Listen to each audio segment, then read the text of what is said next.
الحمد للہ وکفا وسلام علی عبادہ الذین اصطفى اما بعد فاعوذ باللہ من الشیطان الرجیم بسم اللہ الرحمن الرحیم ان السمع والبصر والفؤاد كل اولئک کان عنہ مسئولا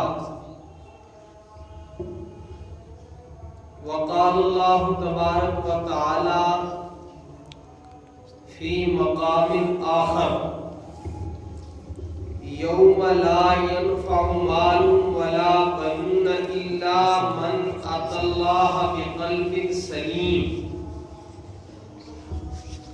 وقال اللہ تبارک وتعالی فی مقام آخر یا ایھا الذین آمنوا لا تقدموا بین یدی اللہ ورسولہ واتقوا اللہ ان اللہ سمیع علیم وقال النبی صلی اللہ علیہ وسلم الا ان فی الجسد مضغۃ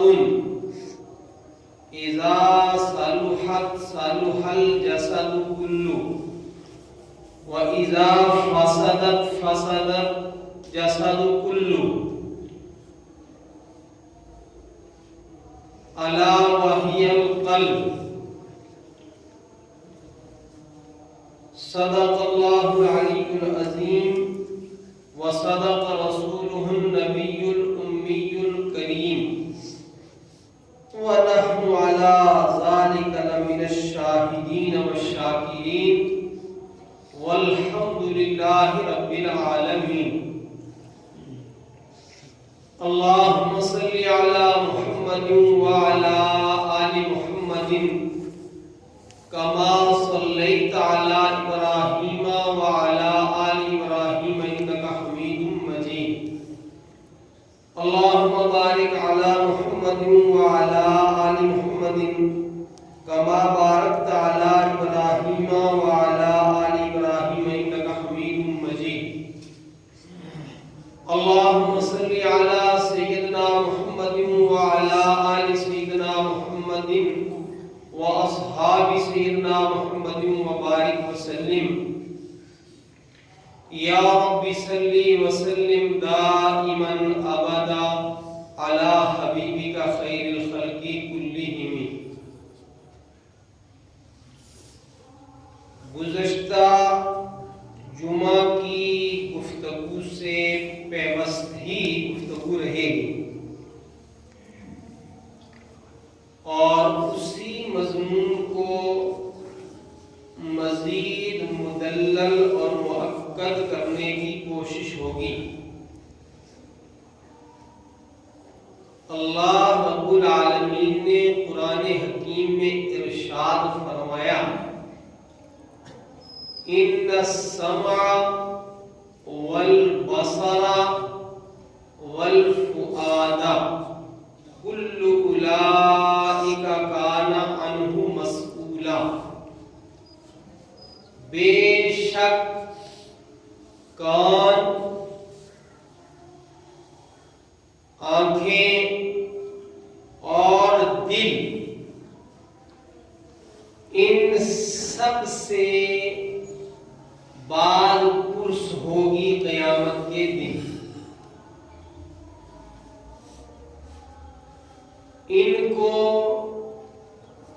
جس رب کائنات نے وجود عطا فرمایا ہے، جس خالق کے کون و مکان نے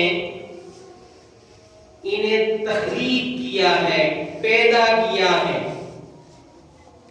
ان تمام اعضاء کو اس خالق کے اعضاء کے سامنے جواب دہی کرنی ہے، چاہے وہ کان ہوں، چاہے وہ آنکھیں ہوں، چاہے وہ دل ہو، اور دل تمام اعضاء کا بادشاہ ہے۔ دل آنکھ کو جو حکم دیتا ہے، آنکھ اس حکم کی تنفیذ و تعمیل کا فریضہ انجام دیتی ہے۔ دل جس چیز کے سننے کا کان کو حکم دیتا ہے، کان اس کے اس حکم کی تنفیذ اور تعمیل میں اس چیز کو سنتے ہیں۔ بہت ساری مرتبہ آدمی کہتا ہے کوئی تماشا چل رہا ہو کہ چلو میرا دل نہیں چاہتا اسے دیکھنے کو۔ بہت ساری مرتبہ کہیں کوئی بیان ہو رہا ہوتا ہے، گفتگو ہو رہی ہوتی ہے، مجلس گفتگو آراستہ ہوتی ہے، آدمی کہتا ہے میرا دل نہیں چاہتا سننے کو۔ تو گویا کان وہ سنتے ہیں جو دل کی چاہت ہوتی ہے، آنکھیں وہ دیکھتی ہیں جو دل کی چاہت ہوتی ہے۔ آدمی اس طرف قدم بڑھاتا ہے جدھر دل اسے آرڈر دیتا ہے۔ تو انسانی اعضاء میں مرکزی حیثیت جو حاصل ہے اور اعضائے انسانی کو جو عضو کمانڈ کرتا ہے وہ رئیس الاعضاء دل ہے۔ اور دل ایک اتنا اہم عضو ہے، رسول اکرم صلی اللہ علیہ وسلم نے ارشاد فرمایا جس کا مفہوم یہ ہے کہ اس بندے کا ایمان کامل مکمل نہیں ہو سکتا جس کا دل درست نہ ہو۔ صحت مند دل ایمان کامل کے لیے ضروری ہے۔ کامل ایمان موقوف ہے صحت مند دل کے اوپر۔ آگے جا کر اس کو بیان کروں گا۔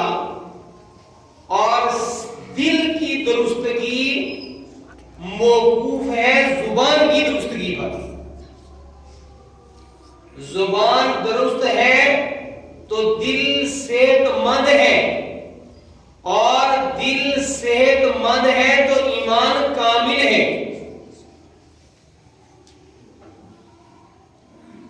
تو یاد رکھیں کہ پہلی بات کہ انسان وہ کرتا ہے جو اس کا دل کہتا ہے، باقی اعضاء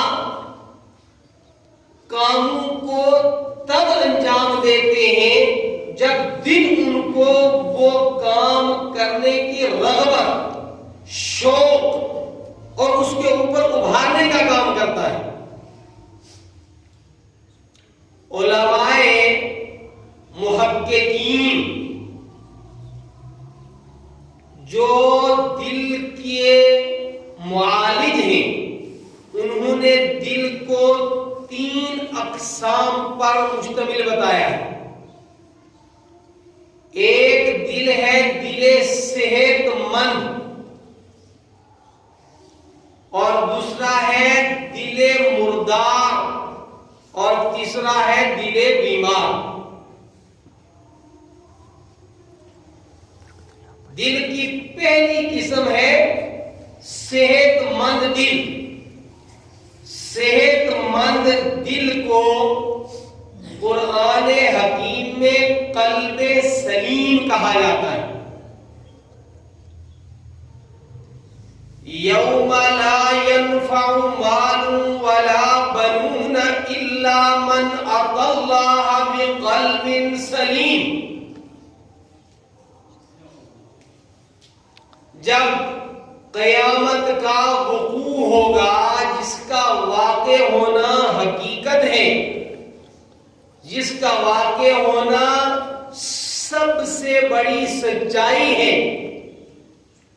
فرمایا جب وقوع قیامت ہوگا تو رب العالمین ارشاد فرماتے ہیں یوم لا ينفع مال ولا بنون، کہ اس دن کوئی فائدہ نہیں دیں گے انسان کو اس کے اموال، نہیں فائدہ دیں گی انسان کو اس کی اولاد۔ پھر کیا وہاں کام آئے گا؟ الا من اتى اللہ بقلب سلیم، قیامت کے دن ایک دل فائدہ دے گا، مگر وہ دل جو بے روگ دل ہوگا، صحت مند دل ہوگا، خالی دل نہیں ہوگا، تندرست دل ہوگا، اور جو پاکیزہ دل لے کر رب العالمین کے دربار میں بروز محشر حاضر ہوں گے، وہ دل انسانوں کو فائدہ پہنچائے گا قیامت کے دن۔ تو دل کی پہلی قسم کیا ہے؟ قلب سلیم۔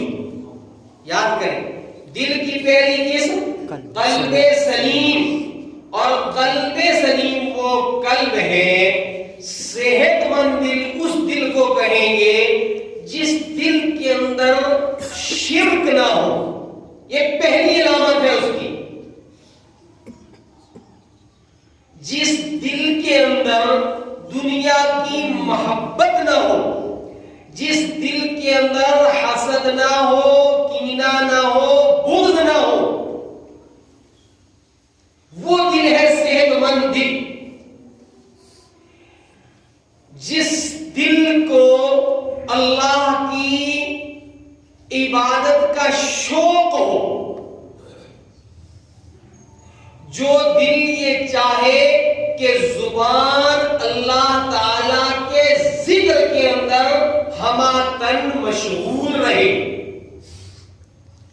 جو دل آنکھوں کو یہ آرڈر دے کہ آنکھیں وہی دیکھیں جو دیکھنے کے لیے اللہ تبارک و تعالیٰ نے انہیں حکم دیا ہے، اور آنکھیں وہ نہ دیکھیں کہ جس کے نہ دیکھنے کا اللہ تبارک و تعالیٰ نے حکم دیا ہے۔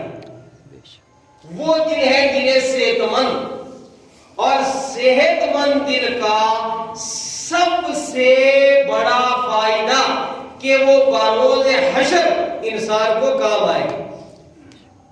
یوم یفر المرء من اخیہ وامہ وابیہ وصاحبتہ وبنیہ، وہ دن جس دن ماں باپ اولاد کے کام نہیں آ سکیں گے، اولاد ماں باپ کے کام نہیں آئے گی، شوہر بیوی کو کوئی فائدہ نہیں پہنچا سکے گا، بیوی شوہر کو کوئی فائدہ نہیں پہنچا سکے گی۔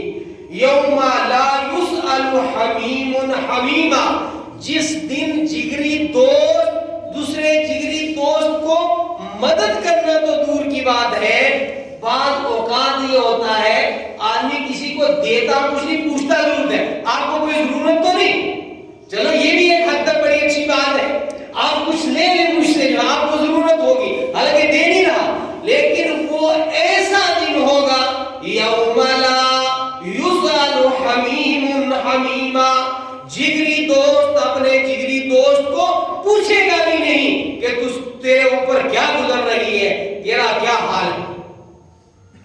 اس بھیانک دن، اس انتہائی پریشان کن دل میں فرمایا قلب سلیم انسان کے کام آئے گا۔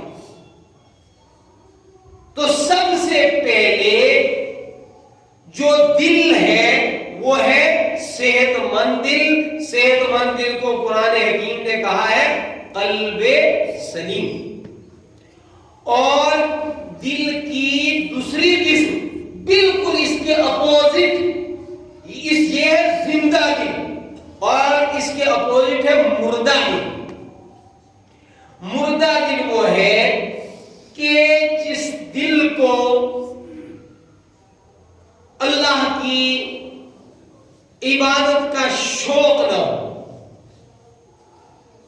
جو اتنا بے حس ہو جائے کہ وہ اللہ کی اطاعت سے مکمل جو ہے وہ عاری ہو جائے، بس وہ تو ہر وقت انسان کو وہ آرڈر پاس کرتا ہے جو اللہ کی نافرمانی والے کام ہے، وہ دیکھنے کو کہتا ہے جس سے اللہ تعالیٰ نے منع فرمایا، وہ سننے کو کہتا ہے کہ جس سے اللہ تعالیٰ نے جو سننے سے منع کیا۔ اس دل کو کہتے ہیں مردار دل، جسے نیکی کر کے خوشی نہیں ہوتی، جسے برائی کر کے رنج نہیں ہوتا، جو ہر وقت اللہ کے حکم کے خلاف چلتا ہے، جو رسول اکرم صلی اللہ علیہ وسلم کے طریقوں کے خلاف چلتا ہے۔ اور قرآن حکیم میں یا ایھا الذین آمنوا لا تقدموا بین یدی اللہ ورسولہ، ایمان والو اللہ اور اس کے رسول سے آگے مت بڑھو۔ وہ کوئی پرواہ نہیں ہوتی، اللہ کا حکم کچھ ہوتا ہے، رسول اکرم صلی اللہ علیہ وسلم کا فرمان کچھ ہوتا ہے، وہ ان کو پسے پشت ڈال کر کے خواہشات سے نفس کی تکمیل میں لگا رہتا ہے۔ یہ مردار دل ہے۔ اس بد نصیب کو مدتیں گزر جاتی ہیں، قرآن حکیم کے سننے کی، خیر کی بات کے سننے کی توفیق نہیں ہوتی،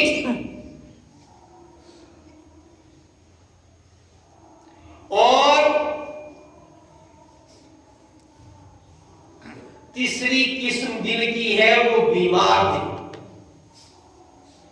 بیمار دل کی آسان ترین مثال یہ ہے، اچھے ماحول میں بندہ آیا تو اسے نیکی کرنے کا شوق ہو جاتا ہے، برے ماحول میں گیا تو برائی کرنے کی طرف وہ مغلوب ہو جاتا ہے، برائی کی خواہش اس کے اوپر غالب آ جاتی ہے۔ رسول اکرم صلی اللہ علیہ وسلم نے ارشاد فرمایا کہ ایک دور آئے گا کہ دلوں کے اوپر فتنے اس طرح ڈالے جائیں گے جس طرح چٹائی کے تنکے ہوتے ہیں۔ یہ حدیث سے نبوی کے الفاظ کا ترجمہ کر رہا ہوں، ذرا کام کی بات ہے۔ دل خراب اور بیمار اور مردار دو بنیادوں پر ہوتا ہے، خواہشات کی پیروی سے اور شبہات کی وجہ سے۔ دل بیمار ہوتا ہے خواہشات کی پیروی سے اور شبہات کے پیدا ہونے سے۔ یاد رکھیں رسول اکرم صلی اللہ علیہ وسلم نے ارشاد فرمایا، جس کا مفہوم یہ ہے آدمی ایک طرف اللہ کا حکم ہوتا ہے اور دوسری طرف خواہش ہوتی ہے، وہ دیکھنے کی ہو وہ دکھانے کی ہو، بہت سارے کام آدمی اس لیے کرتا ہے کہ خواہش اسے یہ کہتی ہے کہ یوں کرو تاکہ لوگ تمہیں دیکھیں کہ یہ تو ایسا ہے، اس نے ایسی دعوت کی لوگوں کو دکھانے کے لیے۔ اچھا کھانا لوگوں کو اس لیے کھلاتا ہے، اس لیے نہیں کھلاتا کہ یہ اللہ کے بندے ہیں، دوست احباب ہیں، رشتہ دار ہیں یا غربا مساکین ہیں، اللہ کے بندے ہیں اس لیے میں ان کو کھلا رہا ہوں، بلکہ اس لیے کھلاتا ہے کہ خواہش اسے کہتی ہے تاکہ لوگ کہیں بڑی دعوت کی۔ زیادہ لوگوں کو اس لیے نہیں کھلاتا کہ میں اللہ کی مخلوق ہے، مجھے وسعت دی ہے، زیادہ لوگوں کو میں کھانا کھلاؤں۔ کھانا کھلانے کی ہر دو اعتبار سے فضیلت ہے۔ آپ عمرہ کو بھی کھلا سکتے ہیں، لیکن نیت ہو اللہ کے بندے ہیں، دوست احباب کو بھی کھلا سکتے ہیں، میرے دوست احباب ہیں، ان کا حق ہے میرے رزق کے اندر۔ اور غربا کو کھلانا تو مستقل بہت بڑا ایک اسلامی شرعی عمل ہے،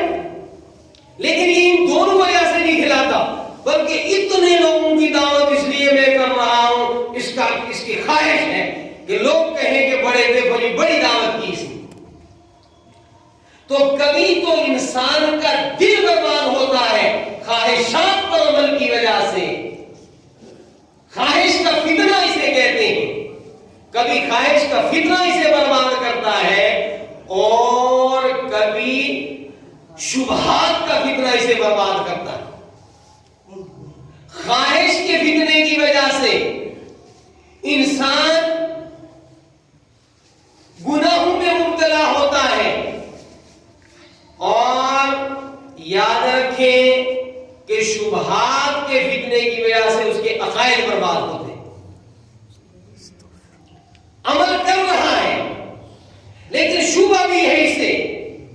یہ نہیں کہتا کہ انکار ہے، شبہ ہے، شک ہے کہ پتہ نہیں یہ عمل کوئی فائدہ پہنچائے گا بھی یا نہیں. اگر آپ کو شک ہے اس کے اندر تو یہ تو ہو سکتا ہے کہ آپ زہر کا انجیکشن جسم میں لگائیں، زہر کی پڑیا کھائیں اور آپ کو شک ہو کہ پتہ نہیں اثر کرے گا کہ نہیں. ممکن ہے نہ اثر کرے، لیکن عقیدے کے اندر اگر شبہ ہے تو یاد رکھو بربادی ہی بربادی ہے، کبھی نفع حاصل نہیں ہو سکتا. رسول اکرم صلی اللہ علیہ وسلم کا فرمان ہے کہ ایک دور آئے گا تمہارے دلوں پر فتنے اس طرح ڈالے جائیں گے جس طرح چٹائی کے تنکے ہوتے ہیں. مقصد کیا ہے کہ چٹائی کے تنکے سے تنکا ملا ہوتا ہے، اس طرح دلوں کے اوپر فتنے برسیں گے، فتنے برسیں گے. آنکھ سے فتنہ آ رہا ہے، کان سے فتنہ آ رہا ہے، مال سے فتنہ آ رہا ہے، خواہشات سے فتنہ آ رہا ہے. عقائد کے اندر جو ہے وہ انسان کی صورتحال غیر یقینی بنتی جا رہی ہے. اعمال کے اوپر جو ثواب مرتب ہونے والا ہے اس اجر کا اسے یقین نہیں ہے. آخرت کی بات سنتا ہے مگر آخرت کا یقین نہیں ہے. قبر کے اچھا اور برا ہونے کی بات سنتا ہے مگر اس کے اوپر اسے یقین نہیں. فرمایا اس طرح مسلسل فتنے آئیں گے. بلکہ حدیث پاک میں ارشاد فرمایا نبی صلی اللہ علیہ وسلم نے کہ ہواؤں کے دوش پر فتنے چلتے ہیں. جیسے جب پیدل سفر ہوتے تھے تو لوگ کم احتیاط سے دوسری جگہ جاتے تھے، پھر گاڑیاں آئی تو کچھ زیادہ آنے جانے لگے. اب ہوائی جہاز ہے تو بڑی تیزی سے یہاں سے آدمی وہاں پہنچ جاتا ہے اور کثرت سے لوگ سفر بھی کرتے ہیں. تو فرمایا جس طرح تیزی کے ساتھ ہوا کے دوش پر انسان یہاں سے وہاں پہنچتا ہے اس طرح تیزی کے ساتھ وہ فتنے پھیلیں گے. عقائد کو برباد کرنے والے فتنے، اعمال کو وہ برباد کرنے والے فتنے، آنکھ کو برباد کرنے والے فتنے، کان کو برباد کرنے والے فتنے. تو رسول اکرم صلی اللہ علیہ وسلم نے ارشاد فرمایا کہ انسان ان فتنوں میں جو مبتلا ہوگا، ایک گناہ کرے گا، ایک عقیدہ اس کا بنے گا، اس کی وجہ سے اس کا دل سیاہ ہو جائے گا، کالا ہو جائے گا دل. پھر مسلسل ان فتنوں میں مبتلا ہونے کی وجہ سے اس کا پورا دل بالکل سیاہ ہو جائے گا، سیاہ ہو جائے گا. اور یاد رکھیں کہ دل جب سیاہ ہو جاتا ہے پھر وہ سخت ہو جاتا ہے. اور لگے ہاتھوں یہ بھی عرض کر دوں کہ سب سے زیادہ دل کے اندر سختی جو آتی ہے وہ زبان کے زیادہ چلنے کی وجہ سے آتی ہے. سب سے زیادہ نبی صلی اللہ علیہ وسلم نے ارشاد فرمایا جس کا مطلب یہ ہے کہ سب سے زیادہ زبان کے استعمال کی وجہ سے دل سخت ہو جاتا ہے. اس لیے اللہ کے رسول صلی اللہ علیہ وسلم نے ارشاد فرمایا آپ کی زبان نہ چلے مگر صرف اللہ کی یاد کے لیے. غیر ضروری باتوں پر، غیر ضروری تبصروں کے لیے زبان چل رہی ہے، کسی کی عزت اچھالی جا رہی ہے، کسی کی برائی کی جا رہی ہے. جس مجلس کے اندر بیٹھو بعض اوقات شرم آتی ہے کہ وہ کہاں پھنس گئے، اور وہ دوسروں کی برائیاں بیان کرنے والوں کو شرم بھی نہیں آتی. کسی سلیم الطبع انسان کے لیے مجلس کے اندر بیٹھنا مشکل ہو جاتا ہے کہ بھئی یہاں تو کوئی کام کی بات ہی نہیں ہو رہی. بہرحال پھر اس بات پر آئیے. اللہ کے رسول صلی اللہ علیہ وسلم نے فرمایا کہ دل سخت ہوتے ہیں کثرت سے زبان کے استعمال کی وجہ سے. ان السمع والبصر والفؤاد کل اولئک کان عنہ مسئولا. اس آنکھ کو پوچھا جائے گا قیامت کے دن کہ سب کچھ تو سنتا تھا، تجھے تو وہی سننا چاہیے تھا جس کی اللہ تبارک و تعالیٰ نے سننے کی تجھے اجازت دی یا سننے کا حکم دیا. ہر آدمی ہم میں سے غور کرے کہ یہ کام 24 گھنٹے اچھی باتیں زیادہ سنتے ہیں یا بری باتیں زیادہ سنتے ہیں. ان کو اچھی باتیں سننے کی خواہش ہوتی ہے یا بری باتیں سننے کی خواہش ہوتی ہے. اور اگلی بات جو میں بتا رہا ہوں، فرمایا دل سب سے زیادہ کس چیز سے ہوتے ہیں؟ زبان کے کثرت استعمال سے. اور فرمایا کہ انسان سب سے زیادہ اللہ سے دور ہوتا ہے قلب کی سختی کی وجہ سے. دل کی سختی انسان کو اللہ تعالی سے بہت زیادہ دور کر دیتی ہے.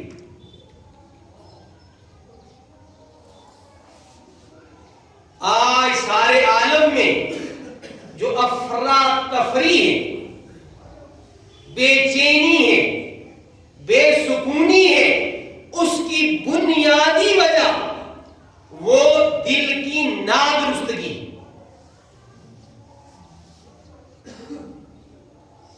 ساری گفتگو کا خلاصہ آج کی گفتگو کا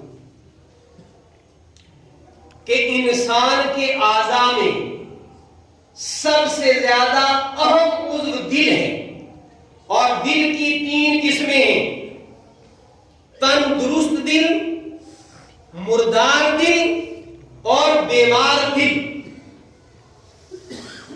تندرست دل وہ ہے کہ جسے نماز پڑھنے کو چاہے، جسے اللہ کے ذکر کی رغبت ہو، جس دل کے اندر اللہ کا خوف ہو، جس دل کے اندر انسانوں کے لیے اچھے جذبات ہوں، وہ دل ہے تندرست دل. اور اس دل کا فائدہ میں نے بتایا، میں نے نقل کیا، اللہ تعالیٰ نے بتایا کہ تندرست دل کا فائدہ یہ ہے کہ قیامت کے دن جب کوئی کسی کے کام نہیں آئے گا، اس وقت تندرست دل انسان کے کام آئے گا. یوم لا ينفع مال ولا بنون الا من اتى الله بقلب سلیم. اور دوسرا دل ہے مردار دل. مردار دل وہ ہے جسے نیکی کرنے کو کبھی چاہت ہی نہ ہو اور مسلسل وہ برائیوں کے اندر مبتلا رہے. اور تیسرا ہے بیمار دل، جو اچھی بات سنے، اچھے ماحول میں جائے تو نیک بننا اس کی خواہش ہو، نیکی کا غلبہ اس پر ہو جائے، اور بری مجلس کے اندر جائے تو برائی کے جذبات اس کے اوپر غالب آ جائیں. لہذا اب رہ گئے منٹ 2. تو اگر آپ یہ چاہتے ہیں کہ بھئی یہ تو بتایا بیمار دل، تندرست دل اور مردار دل، عمومی معاشرے کے اندر لوگوں کے دلوں کی جو حالت ہے میرے اعتبار سے وہ بیمار دل کی ہے، مردار تو نہیں ہے الحمدللہ، اور مکمل صحت مند دل بھی نہیں. تو یہ تو تسلیم کرو آپ کے دل کیا ہے؟ بیمار. پہلے بات بیماریاں ایسی ہوتی ہیں کہ وہ بیماری کئی سال رہتی ہے لیکن بندے کو پتہ نہیں ہوتا اور وہ اس کے علاج کی طرف توجہ نہیں کرتا اور وہی اس کو موت کے حوالے کر دیتی ہے. لہذا پہلی بات یہ ہے کہ ہم یہ تشخیص صحیح کریں کہ ان 3 حالتوں میں سے ہمارے دل کی حالت کیا ہے، اپنی اپنی کرنی ہے، دوسروں کی نہیں، کہ میرے دل کی حالت کیا ہے، یہ تندرست ہے، صحیح سالم ہے، قلب سلیم ہے کہ نہیں۔ دوسری یہ ہے کہ یہ کہیں مردار تو نہیں ہو گیا، اور تیسری یہ ہے کہ یہ بیمار تو نہیں۔ تو میرا اپنا تجزیہ یہ ہے کہ ہم سب کے دل بیمار ہیں۔ اگر آپ کو بھی اس کا احساس ہو کہ ہمارے دل بیمار ہیں تو آئندہ جمعہ 1:30 بجے آ جائیں، اس کا علاج بتائیں گے قرآن و حدیث کی روشنی میں۔ میں بار بار چاہ رہا ہوں کہ ایک بڑا بہترین اسلام نے نماز جمعہ کا نظام ہمیں دیا ہے، لیکن اس نظام سے جو فائدے حاصل کرنے چاہیے اس میں بہت بڑی حد تک ہم ناکام ہیں، بلکہ میں کہوں گا کہ 99% ناکام ہیں، 99% ناکام ہیں۔ تو جمعے کے ادائیگی کے لیے کچھ ٹائم بڑھائیں، کم از کم آدھا پون گھنٹہ دیں، تو کچھ کام کی باتیں آپ کے سامنے رکھی جائیں جن کے سے یقیناً آپ کو نفع ہوگا، یقیناً آپ کو نفع ہوگا۔ قرآن و حدیث میں نفع تو ہے، یہ ہو ہی نہیں سکتا، لیکن وقت کو فارغ کریں، اپنے وقت کو ضائع نہ کریں۔ نماز جمعہ کی آذان کے وقت بندے کو مسجد میں پہنچنا چاہیے۔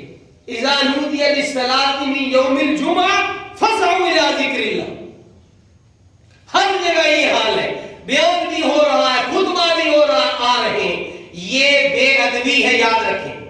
مقصد یہ ہے کہ آذان کے بعد فوراً آپ خطبہ سننے کی طرف متوجہ ہو جائیں۔ قرآن کا حکم تو یہی ہے، فاسعوا الی ذکر اللہ۔